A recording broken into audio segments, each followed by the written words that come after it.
everyone, welcome back to another YouTube video, and in this video I'll be showing you guys how to fix Messenger not updating. First of all, restart your iPhone by holding the power plus volume button and then sliding it to power off. Wait for a few minutes or seconds before turning it back on.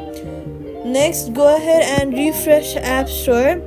Swipe up from the bottom of your screen, swipe the screen away, open App Store and then scroll the screen from top to bottom. Then go ahead and sign out and back into Apple ID.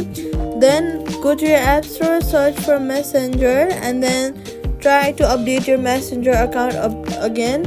If you do not see that update button, then that means that your account is already updated, so you do not have to worry much. Next, go ahead and safety tip: only download from the official App Store. Quick fix: delete and reinstall Messenger, and that's it. Subscribe.